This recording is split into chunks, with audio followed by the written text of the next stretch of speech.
Hi, INF435 markers. The blog assessment tasks are due later this week, so I thought we'd just have a very quick look at how we will be marking those, because it's all done within Interact, within the blog tool.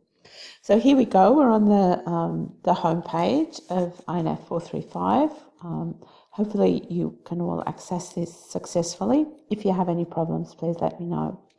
I guess the first thing to look at is to make sure that you have edit mode on. Okay, so you want that little green button on there. And then we just need to look down the side here to under my assessments, where assessment 1, post your blog post. And students are already working in their blogs, but we won't be able to mark them until after the submission date. There are also some people who have extensions, so when I send out your marking allocation, I'll indicate whether that student has an extension or not. So to have a look at the blogs, we just click on that link. This is how the students have actually submitted them. And we can see in the left pane here that some blogs are being already populated in there. And we can also see in this index on the right-hand side, some are just doing drafts and tests, etc. So the easiest way to find the student that you've been allocated to mark is to drop down this little chevron. We can show people in the class that haven't actually started their blog yet, but there's probably not much point in that. There will be a long list by the time you start marking of names. So you find the student that you've been allocated to mark. Let's say you're allocated to mark Vera's. Just click on her name and you'll see her blog will come up here on the left-hand side. So this is where you will read the content of her assessment task. Okay, so you can see Vera's got quite a bit of content in there already. A reference list at the end. So for marking purposes, over on the right-hand side here, we need to click this link that says blog applying research to collections practice, because this will show us the rubric. And you can see that here we have sort of our standard rubric with the criteria all labelled and the different grade levels for each criteria, going from a high distinction down to a fail. So you'll read the blog. If we click show descriptions, then it shows us what's expected for each particular grade. So if we read Vera's assessment task and we say, yep, she's identified, justified, relevant, unique, contemporary trends, etc., etc., and I want to give her a high distinction, then this is what we're looking at to justify the grades that we're applying. This little box here to show the feedback will give us a feedback box after each criterion in the rubric. Okay, so we go through, we have a look at Vera's assessment, and let's say we want to give her a distinction.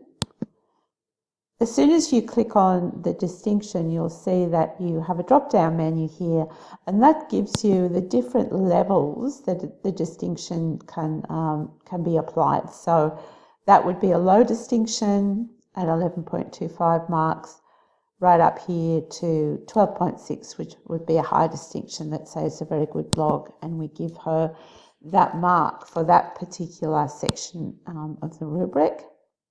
We can then give feedback on that particular section. So we'll tell the student what they've done well and where they could have improved. And we'll move on to the next one.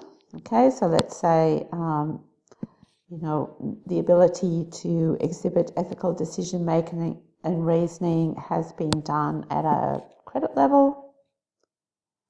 Again, you can read this and say, yeah, I think that's where they are with this particular aspect of the task. Then we can drop down and say, okay, well, it's a fairly low credit. Let's just do that. Again, we'll give feedback on that particular section of the rubric. And then there's one more. Let's give her a credit for that one too. And we'll give her give her a fairly high credit. Okay, so once we've done that, we've applied the rubric and given feedback for every section, we will then have some points. We'll have the raw score of points in here.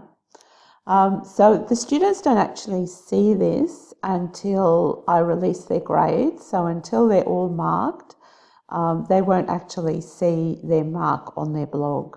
Okay, so you can be marking after the due date, but the students won't actually see anything until they're released. This last feedback box at the bottom is to give, final or overall feedback. So please sort of, talk to the student and, say, hi Vera, blah, blah, blah. You've done well, you've done this, you've done that. And also we need to tell the students who is marking their work. So you would also say marked by,